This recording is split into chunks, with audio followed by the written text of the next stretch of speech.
नमस्कार, एक न्यूज 24 देख रहे हैं आप और मैं हूं आपके साथ तान्या सिंह। बुधवार को केंद्रीय मंत्री चिराग पासवान ने कांग्रेस पर बाबा साहेब अंबेडकर के सम्मान का दिखावा करने का आरोप लगाते हुए तीखा हमला किया है। उन्होंने कहा कि जब कांग्रेस सत्ता में थी तब उन्होंने अंबेडकर को नजरअंदाज किया और उनके योगदान की उचित सम्मान नहीं दिया।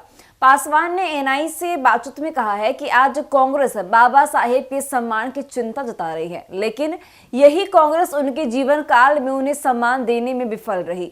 दशकों तक संसद में उसकी तस्वीर तक लगाने की जरूरत नहीं समझी। अंबेडकर की पहली तस्वीर संसद में तब लगाई गई जब गैर कांग्रेसी सरकार सत्ता में आई।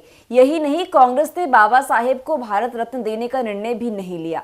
पासवान ने प्रधानमंत्री नरेंद्र मोदी और एनडीए सरकार की सराहना करते हुए कहा कि उन्होंने अंबेडकर के जीवन से जुड़ी ऐतिहासिक स्थलों को विकसित कर उनकी पहचान को मजबूती दी है।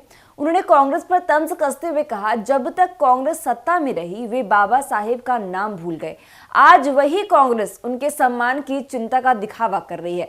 चिराग पासवान की यह टिप्पणी गृह मंत्री अमित शाह के बयान के बाद आई है, जिसमें शाह ने कांग्रेस पर अंबेडकर का नाम लेकर दिखावा करने का आरोप लगाया।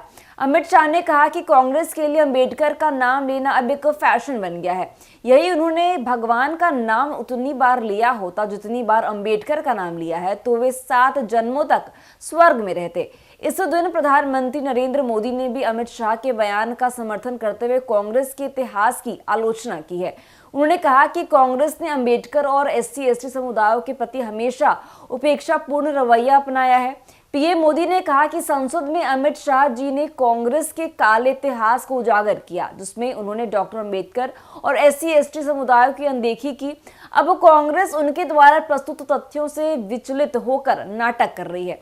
पीएम मोदी ने कांग्रेस पर अंबेडकर के प्रति किए गए पापों की लंबी सूची पेश की। उन्होंने कहा कि कांग्रेस ने अंबेडकर को एक नहीं बल्कि 2 बार चुनाव में हराया है। पंडित नेहरू ने उनके खिलाफ प्रचार किया और उनकी हार को प्रतिष्ठा का मुद्दा बनाया। उन्होंने अंबेडकर को भारत रत्न देने से इनकार किया और संसद के सेंट्रल हॉल में उनके चित्र को गौरवपूर्ण स्थान नहीं दिया। प्रधानमंत्री ने कांग्रेस पर अनुसूचित जाति और अनुसूचित जनजाति समुदायों को सशक्त बनाने में विफल रहने का भी आरोप लगाया है।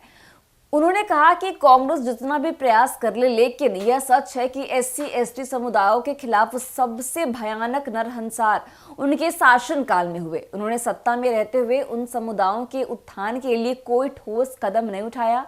वहीं प्रधानमंत्री मोदी ने कहा कि एनडीए सरकार ने बाबा साहेब अम्बेडकर की विरासत को संजोने और उनके योगदान को उजागर करने के लिए उनकी पहल की है। उन्होंने कहा कि आज लोगों को सच्चाई पता है। कांग्रेस की नीतियां और उनका दिखावा अब जनता के सामने उजागर हो चुका है। तो फिलहाल के लिए बस इतना ही। ऐसी तमाम खबरों के लिए देख रहिए न्यूज़ 24। धन्यवाद।